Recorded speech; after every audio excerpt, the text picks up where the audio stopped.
Good afternoon, and thank you for joining us. My name is Rita Konaev, and I'm the Deputy Director of Analysis here at the Center for Security and Emerging Technology at Georgetown University. Today, we're all here to discuss and talk about the ongoing implementation of the Biden administration executive order on artificial intelligence. In a moment, I'm going to bring up our panel on the screen for the conversation. But before we begin, let me just share a few logistical points. All of the attendees' microphones are muted. So if you're using a computer and experience any technical issues, please use the chat function on the bottom of your screen to let us know, and a CSET member is going to try and help you out. Our goal here today is to have a conversation, an open and engaging dialogue.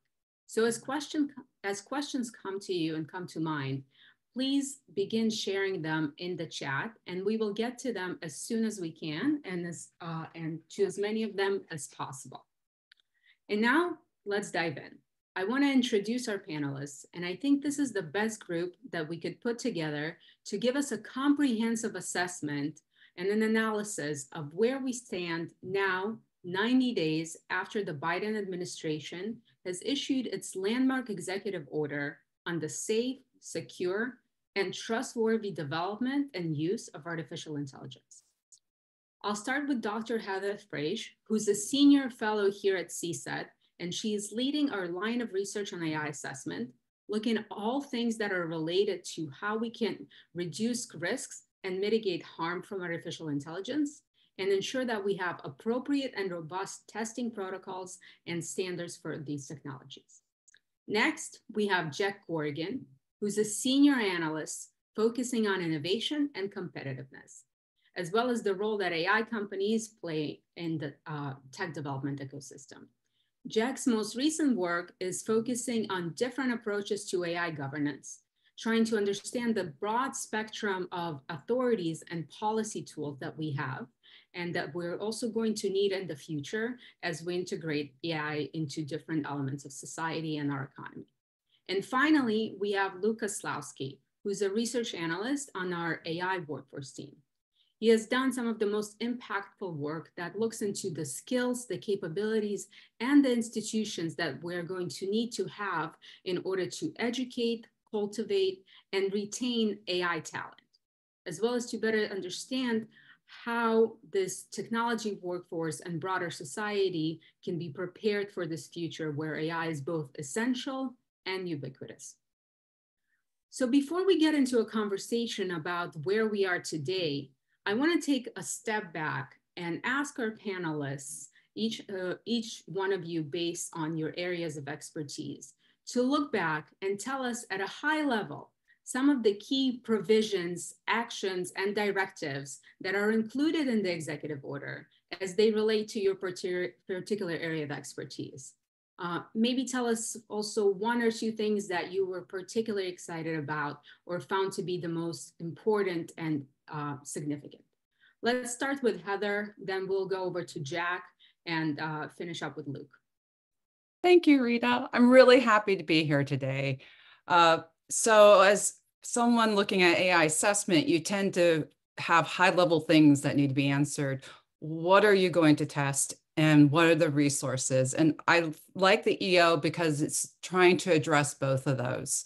So what are you going to test is being covered by NIST, and they're developing companion resources for the RMF, particularly focused on generative AI, but they're also still doing their work on standards and benchmarking. The resourcing is being covered by NSF and DOE, Department of Energy. They're directed to come up with plans associated with creating test beds and evaluation tools and good data sources. And additionally, the other key resources we don't think about a lot are who's going to execute this? What is your workforce? Who's going to do what? And the executive order covers that a lot extensively. And I believe Luke, though, that's his specialty. He'll cover that one. Thank you. Awesome. Yeah, there was a ton of great stuff in there. I think for me, there were kind of two buckets of really interesting things. I think the first one was looking at like the many provisions around AI governance. Obviously, a lot of stuff there. The one that kind of stood out to me was there seemed to be like a real push for regulating AI deployed in critical infrastructure sectors. The EO very clearly laid out like a timeline for assessing AI risk in critical infrastructure. It tasked agencies that are responsible for regulating different critical infrastructure sectors with using the NIST risk management framework and kind of including that into existing security and safety guidelines. And then really did lay out a process for like turning those guidelines into binding regulations where it's required. Obviously, it's still very early days on that. That's going to the implementation of that is going to rely a lot on some of the standard stuff that Heather just mentioned. But it was encouraging to see. And I think kind of looking more at the technological development side, there were some interesting provisions around the government, like promoting directly or indirectly R&D in a handful of like kind of really important AI application areas. So these are things around like in energy and healthcare, mitigating climate risk, labeling synthetic content, like particularly with the climate, energy, healthcare stuff. These are things that people talk about a lot in terms of like fields that AI could improve. So it's great to see the administration focusing here. And then kind of on the other innovation stuff, there was a few provisions related to kind of increasing market competition in the AI market. There was some general stuff around like the FTC using its authorities to do consumer protection, market competition, promotion, that sort of thing. Happy to get into that more. I think that's a really important and interesting area. So it was great to see, yeah, the administration also recognizing its importance. Great. And I am extremely honored and excited to be here. This is such an important topic and can't wait to dive into the Q&A in a little bit. But the thing that really stuck out to me in the workforce sections was just the scale and ambition of how big it is. By my count, there was like 38 workforce related provisions within it and different associated tasks. And that's a lot to try and talk about in a relatively short time. So I'm gonna separate them into 4 different buckets. So the first one was immigration and international recruitment. There was 11 different provisions for that.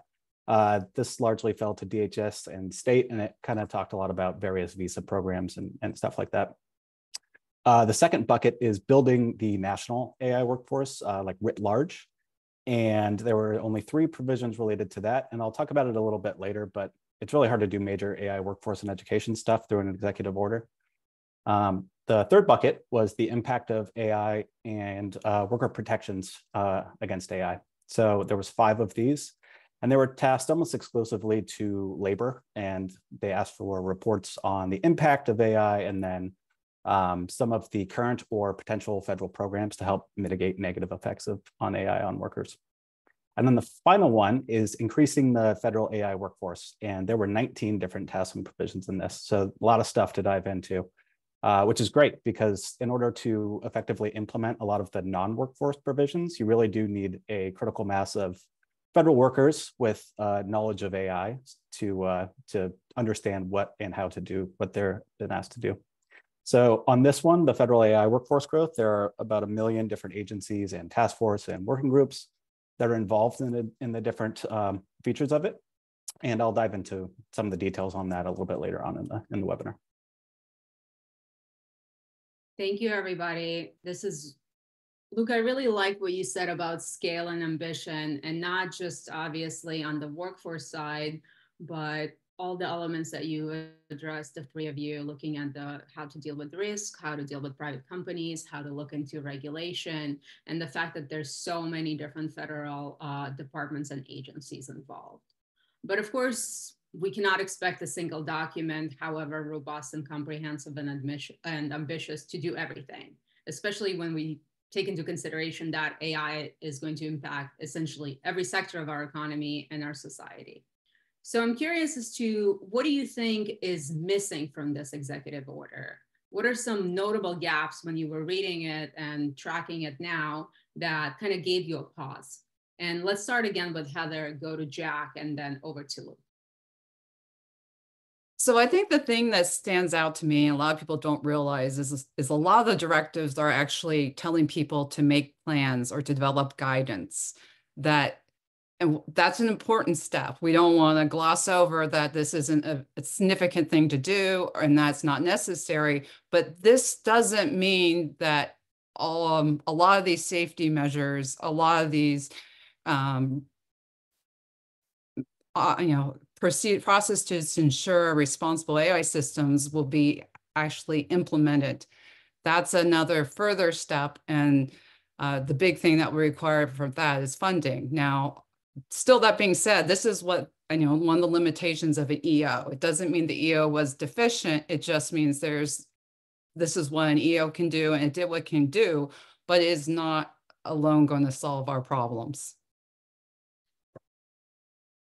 Yeah, no, I really agree with that, Heather. And I think that was something that really stood out to me was just, there was a ton of stuff related to AI governance, but not a lot of it was binding. Like the critical infrastructure thing that I mentioned at the top was one of like the few areas where they really laid out a path to like concrete regulation. And I think that just so I don't want to expand on that a ton. You did a great, like obviously you did a great job explaining the issue there. But I think that just kind of if we step back, we need to understand that like right now, there are also very few provisions related to technological development in the EO. I touched on a few of them up top, but we saw a few things related to the work that NSF is doing, a few like very targeted kind of like calls for more R&D, but the government has really kind of like ceded control of the technology development to the private sector. And that's okay. But when that happens, like the regulation is going to be the way that we really shape the development of this technology and the way that it impacts all of our lives. So this lack of like concrete guidance and regulation really gave me pause, because I think right now, when we look at the way that the industry is working, like it's a relatively new space. It's very popular. Everyone's trying to gain market share. Everyone's trying to push products to market.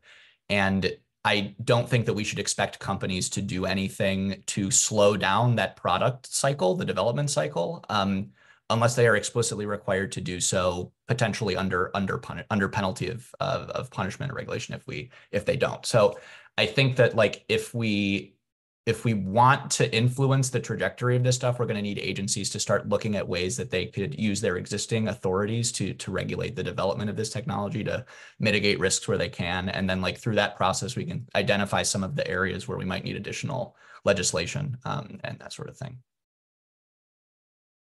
Yeah, I had two immediate thoughts. I wouldn't say that I had like an immediate, like saw that there was huge things that was missed. But the first thing I always think about when I hear people talk about AI talent or AI workforce is, okay, who are we talking about here? Because the phrase AI talent can mean very different things to very different people. And one thing we always emphasize at CSET is that you have to include non-technical talent in some way in a workable definition, because you need both technical and non-technical talent to work in concert to build, deploy, or regulate AI. So within the EO, they don't really define it well. And across the standard government, different government organizations and agencies have disparate lists of AI competencies and AI roles, but it isn't really standardized, especially for non-technical talent. So the EO does mention AI enabling talent. And as they ramp up their recruitment and hiring efforts, they have to make sure that the non-technical occupations and roles that make up this so-called AI enabling talent pool are actually defined and emphasized. I want to be clear, it's not necessarily a weakness or gap. They have multiple provisions about developing best practices and guides and choosing correct occupations, but it's all about each agency actually hiring robust teams of technical and non-technical talent. And then just to echo the sentiments of Jack and Heather, executive orders have strengths and they have weaknesses. So the strength is you can do it unilaterally. You can attack a lot of areas at once. But we've seen many examples in past administrations of executive orders being released to great fanfare that either weren't implemented well, or they weren't implemented at all, or they were taken apart immediately by the next administration. So I was cautiously optimistic about much of the content, but my first take was like, well, it depends on the implementation of it. And another thing missing, because it was an executive order, was strong national AI workforce and education provisions to try and build up the AI talent pool across the country. But the reality is that policy area is largely handled at the state level. And the federal action that you can do really does require legislation reauthorizing WIOA and the Higher Education Act and standalone bills. So the same thing kind of goes for immigration. They did a lot of provisions that work on the margins and are really good, but in immigration, you need legislation to move the needle. And the last thing I'll mention just briefly is that I'm a big proponent of skill-based hiring and dropping degree requirements and using certifications and things like that. And there was one mention of it, but there was only one mention of it in the document as far as I saw. So I'll just leave it at that. Luke, I feel like you have a lot to say on the education side. I hope we get some really good questions on it so we can delve into that element and side of things as well. I think these are really fair and valid insights and critiques. And as you all three mentioned, it's really important to keep in mind what is an EO actually legally capable of doing and what is best and inevitably have to be left to other policy levers and other institutions across our government. So this is really useful analysis. So before we open to questions to the audience, and once again, I really want to encourage the audience to start, weighing in. I'm sure you guys have a lot of questions that you want to ask our experts here. Let's do kind of an overview. In your opinion, in your assessment, in your particular area of expertise, how are things going? How's the implementation progressing? What's been done? Who's been involved? Are the timelines being met? And perhaps more substantively, what are some of these early indicators that you're seeing that we are moving in the right direction? Or alternatively, are you already seeing some obstacles and problems that we have to deal with? You know what, Luke, since you were really on a roll there, let's start with you, then we'll go to Jack and we'll wrap up with Heather, okay? Yeah, sounds great. So I know this is kind of called a report card, but I'm going to just use the pass-fail grading model so I don't have to pick a number and just give it a strong pass. So of those 38 provisions in required tasks that I talked about earlier, 11 have already been completed. 2 related to immigration are a little difficult for me to judge from the outside without talking to embassies overseas. But 25 are still in progress, but they aren't due yet. So as of now, they've hit every goal and none are overdue. So given the size of the executive order as a whole, especially the workforce-related provisions, that's really impressive. On the hiring side, part of the initial initiative was what was called the National Surge in AI Talent, and it's being led by an AI and Technology Talent Task Force that they stood up, who just recently met for the first time. And as part of that surge, they launched AI.gov, which is for a federal website. It has some pretty impressive UX and UI design. So if you haven't seen that, you should go take a look because it's pretty good. It served as kind of like a one-stop shop for job opportunities and all the different talent programs and resources for people who might want to explore a career in the federal government. And since it launched just October 30th, the government's already received 2,300 applications through the portal and to its tech talent programs, which is a 288% increase for a similar periods of time in the past. So that's a really promising development. It's still kind of a drop in the bucket compared to the overall federal workforce of millions, but it's a promising sign. Just to highlight a select few other things that they've done that has been really good. They granted direct hire authority to 4 AI-related roles, like almost immediately. They granted temporary accepted service appointments to carry out a lot of the work that's related to the order, which is great because it's hard to implement a lot of this stuff without people who know what they're doing. So they're already bringing experts to help execute a lot of these provisions. They directed agency heads to provide AI training and familiarization programs to agency employees. And that also includes providing professional development funds to some of the non-technical talent that I was talking about earlier. They already put out a proposed rule on modernizing H-1B requirements. And then lastly, they've launched already what they're calling the Educate AI initiative. So in summary, I think the implementation is going extremely well from the workforce side, and it's all about kind of maintaining the momentum over the next however many days, 250, 260. Yeah, I mean, I think what we've seen so far has been really promising. Like, again, it's very early days. So a lot of the stuff that's been happening already in relation to the governance stuff is like kind of these initial risk assessments, start working on guidance. I think The thing that I saw that really stood out was like it seemed like all those critical infrastructure regulators did submit their risk assessments within 90 days. So those were again like assessments of the specific risks that AI poses within their respective sectors, and then that will inform a lot of their the way that they update guidance and the types of regulations that they pursue going forwards. In a lot of ways, that's kind of like the risk assessment is kind of like the lowest hanging fruit. Not to undermine or undercut what they've done. It's really important, but I think staying on track with some of these additional actions that they're changing, like policy guidance, and they are implementing policies, like that'll be harder. But assuming everything stays on track, if you look at the timing, we should have some kind of like binding regulation for AI and critical infrastructure around the end of 2025, beginning of 2026. So I'll just be very curious to continue following that.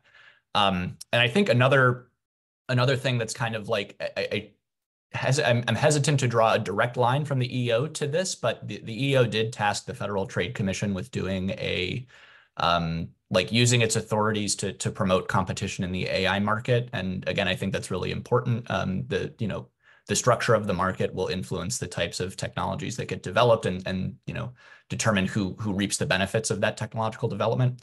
And just last week, we saw the FTC launch an investigation into some of the partnerships between the big cloud computing companies and these, the big independent AI labs. So they're specifically looking at like the partnership between Microsoft and OpenAI, and then the partnerships between Anthropic and Google, and then Anthropic and Amazon. And I think that I'm really encouraged to see some action here. I think that understanding the role that the cloud computing companies are playing further up the AI stack and kind of the model development and application development spaces will be really interesting. And it's good to see that there is some interest from the competition enforcers on making sure they understand what's going on and preventing any kind of potentially harmful behavior. All right, I think I get to finish it off. So I have a lot of insight into what NIST is doing. They are really pulling in a lot of community resources, connecting with a lot of the larger AI and AI assessment groups out there. They have the AI Safety Consortium that's been formed. They're continuing their work on their companion tools, specifically geared towards generative AI. So that's very exciting. I think the thing I'm right now really waiting to see is the Office of Management and Budget Guidance. We've seen a draft, really looking to see the final form, because that could have an impact upon like how government does purchasing, the type of people that they're hiring. The other thing I've seen, I have definitely seen an uptick in AI people coming into the government workforce, a lot of designations of chief AI officers, which is important because if someone's not responsible for assessing risk and mitigating risk, then it's probably not going to get done. Thank you. And thanks for the audience for the onslaught of really great questions. I want to apologize ahead of time because we're not going to be able to get to all of them, but please keep asking. Maybe we'll be able to connect a few of them together and get some insights from our experts. So inevitably, we are here to talk about regulations. And I think one of the first questions that always comes up is how do we balance necessary regulations with the kind of threat or risky potential of maybe stifling innovation. That is always a concern. We don't want to put too many costs on innovation in industry and the private sector. So how do we balance between the two? So this is a high-level question, and I want to connect it to another question that we got that's also related to different types of regulation. And I think, Heather, maybe this one would be of more particular interest to you. We have a question asking, could you please give us some opinions on whether a licensing regime could be used as a tool to protect or limit access to some of the more powerful AI applications? So not licensing in the form of like export control, but user licenses, something of that regard. So high level, innovation versus regulation, and then the more specific focus on licensing regimes. So I actually have a background in anti-money laundering and some experience in the financial sector. So I'm going to be pulling in analogies from that. In the financial sector, you don't necessarily have licensing of users, but you do have legislative and regulatory requirements of know your customer and observation where your companies have to observe the customers, know them, monitor them, and assign them risk scores. So that's something that you could do that meets the same goal and doesn't require licensing. Similarly, I would say that just because you also a high level of licensing doesn't mean you automatically limit your product, your ecosystem of AI. We have a highly regulated financial system, but it is very strong.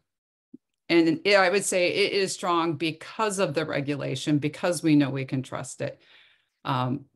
This doesn't mean I think we need a licensing regulation free for all, but I don't think we can just dismiss that licensing automatically hurts things.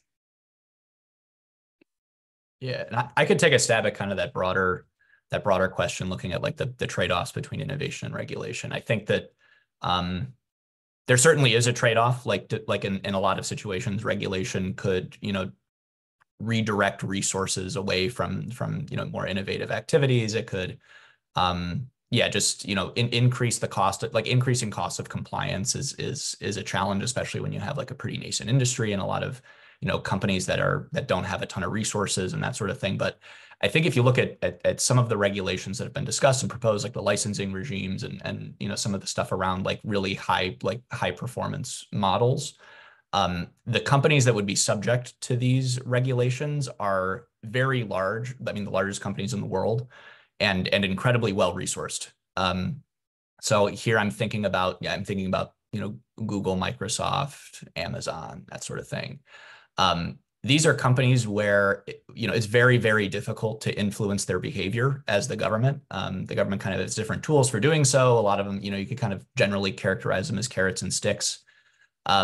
Carrots are probably not going to be changing the behavior of these companies just because these are companies that are operating, market caps above $1 trillion and are spending money on R&D in well in excess of what the government is spending.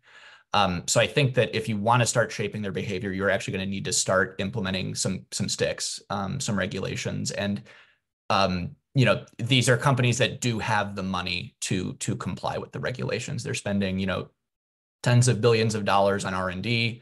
They're also spending tens of billions of dollars on dividends and stock buybacks, which, indicate that there is some cash on hand that they could devote to other activities. So I think that while the trade-off is certainly important to be thinking about, especially when you're looking at the behavior of smaller companies, like when you're looking at kind of these massive tech firms that are really driving the AI field forward, I think that regulations are actually probably a way to incentivize innovation and the things that we want to see instead of hurting it. Thank you. I love that insight, as regulation is a way to incentivize innovation and also provide some stability and predictability. I think these are really good points. I want to switch to talent and workforce. We are getting a lot of really, really good and interesting questions here. So I think, Luke, this is going to mostly go to you, but if you have, if you want to weigh in, please do as well.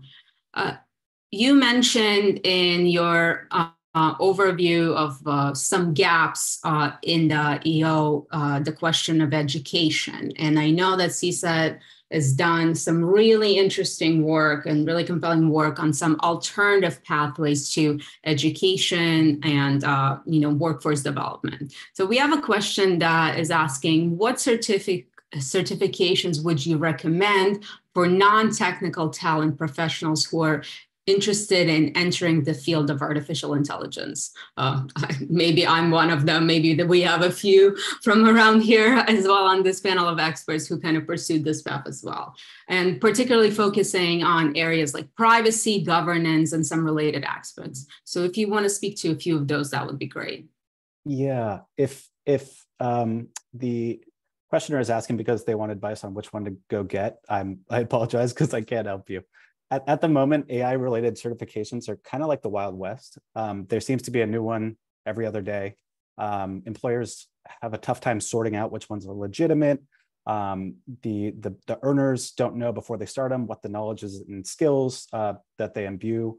Those just aren't really clear. It's not clear what kind of jobs you can get with the certification. So it's kind of the Wild West at the moment. CSET did some work on this a few years ago, trying to ascertain how many companies, even those that were creating these certificates, were actually hiring people who earned them.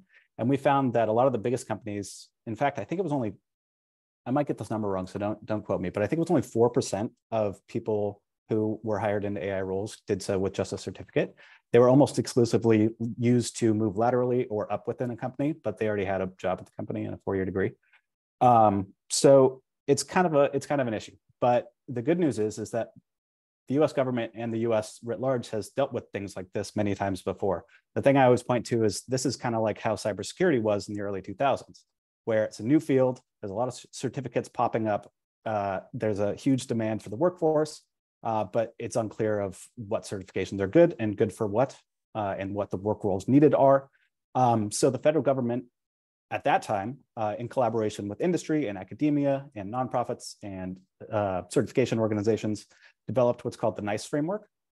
So that basically maps knowledge, skills, and abilities to work roles and competencies. So you can say, for this job, you need these skills. And then certifications could say, we're teaching to these skills so you can get this job. Made it very clear. And it allowed for a very robust and burgeoning environment of cybersecurity certifications that are still in use today. So I previously had recommended that NIST champion the creation of something like this for AI. I've kind of shifted a little bit to saying that the government should support the creation of something like this, just because NIST is a little bit underwater with all that it's being asked to do at the moment. But I think that would really be an incredibly helpful tool, not just for the federal government's workforce, but for the AI industry as a whole, and for community colleges and for apprenticeships and for online certifications. All of that would greatly benefit from some type of workforce framework so they can teach skills to specific roles. Thank you, Luke. We have another question that I think relates to something that you mentioned also, again, in kind of the limitations part of the discussion. I think you said that some of the efforts that are related to workforce are best accomplished at the state and local level. So we have a broad question about what should state governments take from the EO. Maybe you want to speak to the talent portion of that question, some of the workforce element at the state level. I know that we're now starting to think about doing some of that work at CSET as well, some of that research, but would be great to hear any ideas that you have that, state leadership could learn from the EO, or could take ahead. Yeah, I guess that's kind of a tough question, but I guess the need to take some of the things, almost reading between the lines on the talent portions, saying like, recognize the importance of talent and recognize that the EO couldn't touch the various aspects of state workforce development and education systems, and just take that as an indication that they should start, if they haven't already, developing something like this for themselves, whether it's workforce development funding for AI related roles and emerging technology roles, whether that's consortiums, whether that's interstate partnerships, whether that's additional funding and training opportunities, whether that's increasing funding for community colleges, whether that's developing apprenticeship models for emerging technologies like AI. I would really just use it as almost like a bully pulpit, where it's calling attention to the need for these things, even if it couldn't necessarily do it itself. That's a really good point. I'm going to pivot again. I think one of the best moments of like highlights essentially of this AO being signed is that we can now really confidently say that the United States is at the helm or is trying to be at the helm of AI regulation and AI governance, and that we are really, really committed and we are taking AI regulation seriously. But of course, when we're thinking globally, we cannot do this alone. And international cooperation and working with our allies and partners is really important in order to achieve not our goals, but also more broadly AI safety. We have a question here from the audience. What do you think is the role of international cooperation in achieving the objectives and the regulatory aims of the executive order? Heather, I think you have a lot of really great ideas what this means for standards. So maybe I'll start with you, but Jack and Luke, if you want to weigh in afterwards, please do. So I do think it's important that we have alignment on standards, mostly in part because demonstrating these standards is going to be resource consuming, and we have limited resources for this type of function. So if we have to go around and demonstrate slightly different standards in multiple global, international, different countries, we're going to actually have a resource problem. Not enough people to run the tests, not enough tools, develop tools to execute the tests. So having some agreement and some uniformity will really help with that. It will also help make things be demonstrated more quickly. In addition, just having agreements on terms on what actually is important, what do I prioritize, is going to be pretty critical in the future. Yeah, I think I just kind of double click on everything that Heather said. Like the more that we could align regulations across, the U.S. and our allies and partners, like the better. I think that to some degree, I think there was a question in there about, or I saw it come through about whether or not regulating AI in the U.S. would incentivize AI companies to go to other countries. I think to some degree, like that we shouldn't really worry about that, because I mean, if you look, where are they going to move? Like, I think we see the EU has really, taken a lot of like big steps on regulating AI with the AI Act. And I think kind of, beyond that, like, it's not like the companies can go somewhere to necessarily hide. Like if they want to access kind of like the major markets in the, like across the globe, like they're going to have to comply with these regulations. And to some degree, like, right now, we can kind of look to the EU to see what they're doing, look to see how companies are complying with those regulations. And then based on like the successes that we're seeing over there, we can implement our own here. But I think that working together to kind of like come up with a cohesive framework is going to be, I don't know, really important, because you'll see, complying with regulations in one country basically enable you to comply with regulations in another country if they're similar. So I think that kind of like building off of each other's different efforts will be really crucial. Thank you. These are really good points, both at the strategic level of how we can work on big questions like compliance, but also, when it's going to come to actual execution of this, where standards are really going to matter. I think this is a little bit of a continuation of the standards discussion, but there's a question from the audience about the role of data and data governance. There's a discussion in the EO, as the person who's asking the question mentioned, that talks a little about standards for data, but there doesn't seem to be much of an emphasis on data accuracy, completeness, and representatives. Heather, what is your read of this? Is this an area that we need to be doing more on? Is this something that is covered by other elements? And just would be curious to hear what you think. So I think it is an area we need to do more on, especially for what's being used by private corporations or open source systems development. But there are efforts in different departments of the government on this. I'd like to briefly point out that we have seen the importance of data governance and data quality, as we have found sexual content about minors was in some of our training sets for generative AI. So that's really concerning. So that just highlights how what is your training data influences really what is outputted, because it is believed that this content has enabled a lot of the child sexual abusive material that is online. But on the positive side, I have seen individual agencies have long-standing efforts to deal with data quality issues. The DoD has recently issued its plan for acquiring AI, and it talks a lot about data quality. And additionally, they've had a multiple year-long effort to share data and to ensure quality data that they share. So there are people looking into this, but I do think we need to talk more openly and what open source data sets are good, how we decide what's a valid data set for training. Thank you. That's a really good point. These are difficult conversations that we can't avoid because obviously AI and data are so intertwined.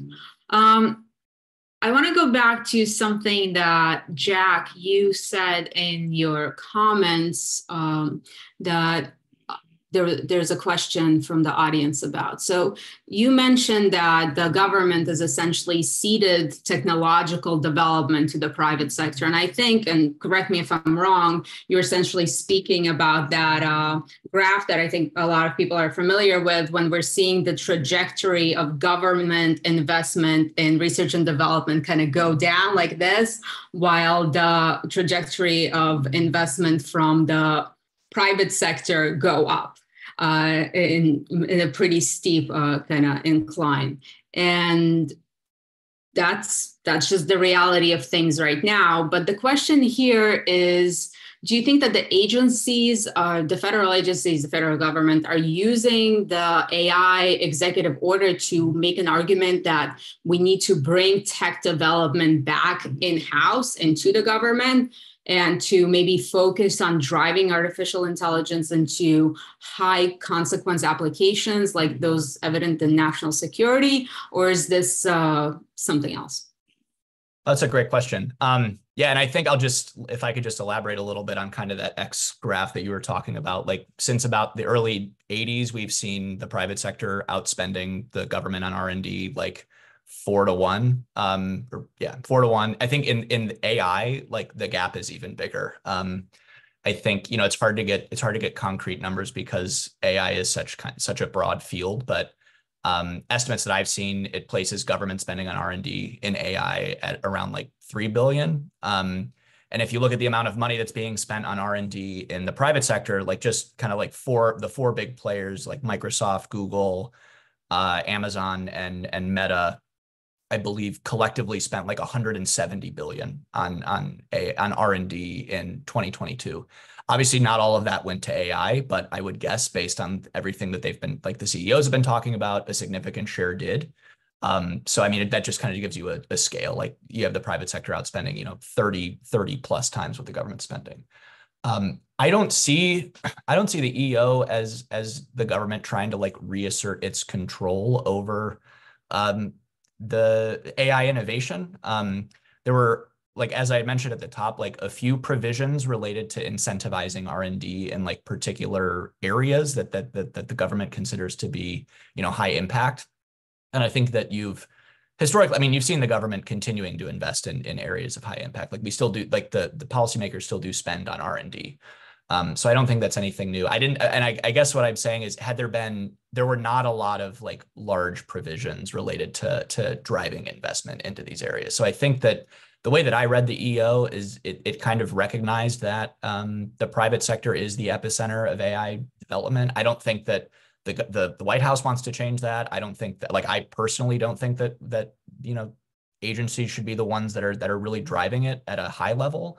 I do think, though, that the EO shows that the government is interested in steering that trajectory through other policy levers like competition enforcement, regulation, standard setting, that kind of thing. And I think that using those levers, like the federal government can still impact the way that AI is being developed. It's just they are not necessarily going to be the ones like running the R&D programs. If that answers the question. Thank you. That's a way better explanation than me going like this. I appreciate that. Well, that graph is great, though. Yeah, the graph is really compelling. Tells a story, that's for sure. So when we're looking across the EO, there are definitely a few agencies that are that are directed to do a lot more than others. So there's a question from the audience that is asking what agencies will be producing the actual toothy regulations that are going to get, imposed on AI companies. So does either one of you want to speak to that a little bit, maybe even more broadly, which agencies are really at the helm of implementing some of those regulations and directives? Heather, go ahead. Yeah, I will say, I think there are some agencies that have been doing things already. You just probably aren't aware of it. The medical industry has had specific,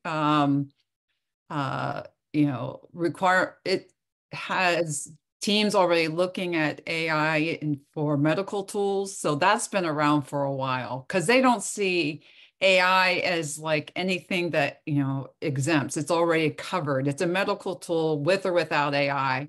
So it's subject to regulations and requirements. Similarly with banking, banks have been using AI models for a long time. So those have already been regulated. And I expect transportations, at least, when we think of air transportation, AI has been used in some flight controls and in air traffic control, and those have been regulated. So I think basically what you'll see is agencies where there are specific applications that can be regulated, those AIs will have toothier regulation. Thank you, Heather. And go ahead. I just say I'd add to that too, like a lot of the stuff that we've seen in terms of critical infrastructure regulators is the stuff that Heather mentioned, like Department of Transportation is doing a lot here. Like those agencies that are working kind of with and under DHS are probably going to be the first ones that we see a lot of action from. Good. Thank you. I appreciate that. Luke, we have about 400 AI workforce and talent questions for you, so please clear the rest of your day. But I want to ask two that I think are complex, but are worth getting your opinion on. The first one is about appetite and prospects to see visa reform for high-skilled AI talent within Congress. I know immigration is a really complex topic, and as you mentioned, the EO does touch on some, provisions related to foreign AI talent, which is an important element of, U.S. competitiveness for sure. But it would be interesting to see what you think. So one on this appetite for visa reform for high-skilled AI talent within Congress. And the second question is, do you need to know computer science in order to work in AI policy? Or can you get by in different ways? It would be great to know. Thank you. Yeah, I can speak to both those. So on the first one on visa reform and the appetite for it in Congress, I know that there are different members that have bipartisan agreement that it's an area that needs to be tackled. The problem is it's a very sticky subject writ large in Congress. So getting any movement on it is really hard. I do know that there was some really promising efforts at a bipartisan agreement right before COVID hit. And then COVID hit and everyone stopped thinking about visa reform because no one was immigrating anywhere. And since COVID has dwindled, it hasn't really been picked back up, especially right before a presidential election and when things are a bit contentious. So it's possible it had momentum. I don't think it currently does, unless somebody knows better than I, and then please put it in the chat because we'd like to track that. As far as computer science and do you need to know coding in order to work in AI policy, I can confidently say that I don't know any coding outside of a little bit of SQL, and I don't think Jack does, not to put words in Jack's mouth, but we both work in AI policy. So no, you don't. We have the benefit of working closely with a lot of computer scientists and data researchers, which is very helpful. But just being able to understand how AI works, the different components you need, the risks, the different types of biases, its impact, those can all be learned without needing to know a line of code. You can learn high-level concepts, and there's plenty of jobs and roles available in think tanks and academia, in industry even, and hopefully in government as well. So no, you don't need to know how to code. Heather, what do you think on that?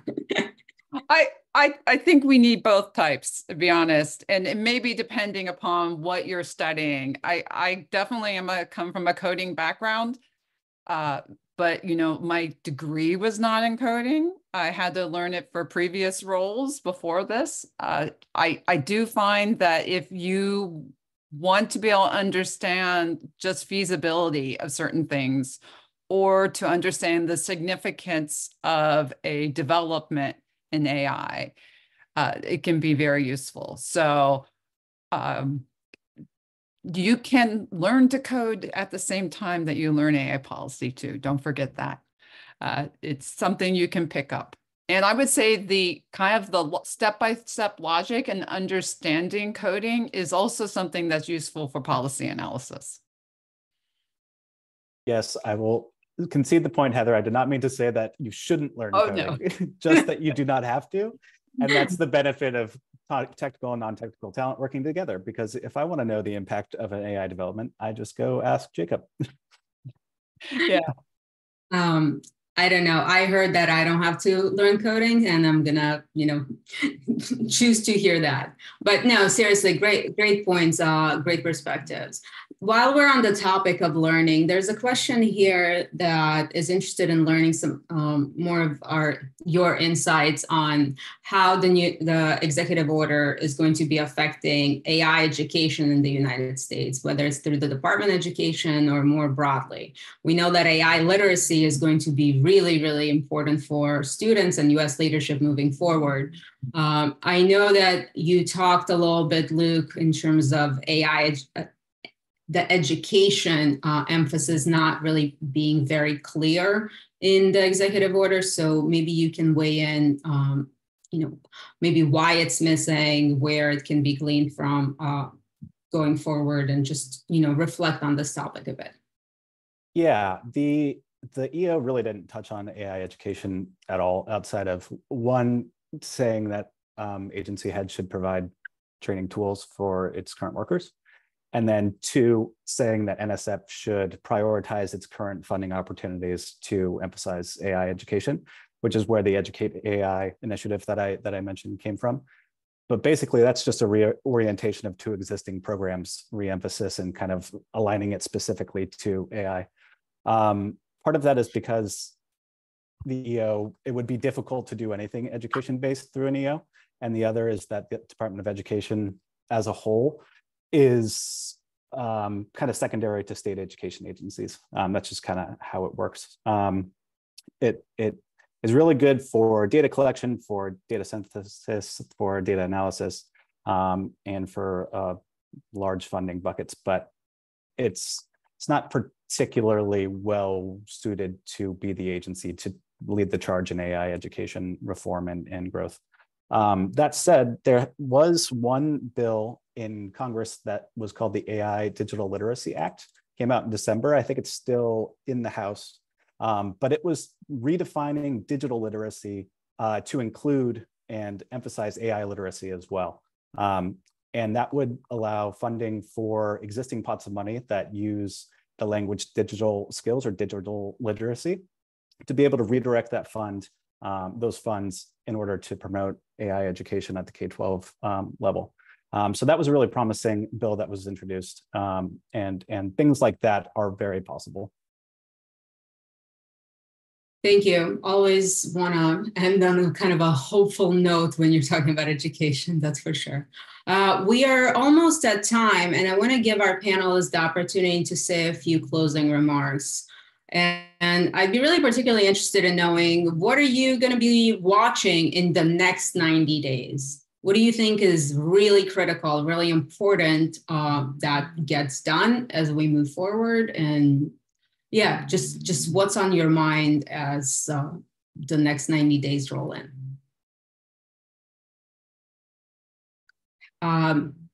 Maybe we'll start with Heather, go over to Luke, and wrap up with Jack. I think as I mentioned before, I'm really curious to see the OMB final guidance release.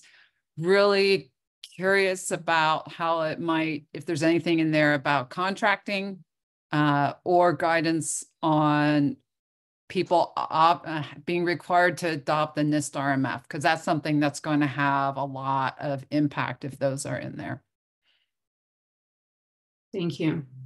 Yeah, I think my first is just a really high level, can they keep the momentum and good progress up? Because thus far it's been good, but some of the easier lift stuff was the stuff that came first. So keeping that momentum at the 90-day mark and then the 180-day mark and then the 365 mark is going to be really interesting to watch. And if you want to, I'll follow along with that. We have a tracker where we're keeping track of all the individual provisions, and we have when it's supposed to be implemented and if it has or not. So we'll be keeping a close eye on that and updating with what has been done or not done as we go. And then I also just want to keep my eye on whether this trend that we saw right after the release of AI.gov and the increase in hiring for AI roles, whether that continues or whether that was just a blip in the graph. So if they can keep that up, that would be great. And I also want to see what kind of roles they're hiring for. Is it just data scientists or is it more expansive? Are there more non-technical roles that are being brought on as well? So that's what I'm going to be keeping my eye on. Yeah, for sure. I'm just very curious to see if they could keep the momentum going. It seems like they're making a lot of progress, and hopefully they can continue with it. I think specifically something that I'll be following is the we've talked about it a lot, but the critical infrastructure regulations. I think that in the next, it was either 90 or 180 days, they're going to be starting to build some of the NIST RMF into existing safety and security guidance for critical infrastructure operators. And I'd be curious to see it, like, A, if they can, like how successful they are in getting that done, and then B, the process that they took for doing so. And then beyond that, how the processes they use to figure out what authorities they have to do regulation. Because I think understanding the existing authorities that agencies have to do this type of AI governance is going to be really important, and like doing that kind of top to bottom assessment of what they can and can't do and where the gaps are will be critical to kind of governing going forward. And I think we'll start to see processes and some of these gaps emerge when we look at the critical infrastructure stuff. So I'll just be curious to see if they can keep the momentum going, and then see what they kind of how they got to the end point. Thank you. I have to say this hour flew by. Obviously, I had the easy job of just reading out audience questions and listening to this really, lively and engaging conversation. So I want to thank our panelists, but I especially want to thank the audience for being so active and really helping us, get through this hour so quickly and in such a, I think really informative matter. So again, thank you. And I'm once again very much sorry that we could get to about, maybe 30% of the questions at best, but we certainly did try. I want to mention that we have another webinar coming up. CSET has a really interesting webinar coming out on February 27, when we're going to be having a discussion about the role of U.S. tech companies, the role that they're playing in the war in Ukraine, and what this means for any future geopolitical crises or confrontations. So please do join us on February 27. We'll be publicizing more information going forward on this, but mark your calendars now.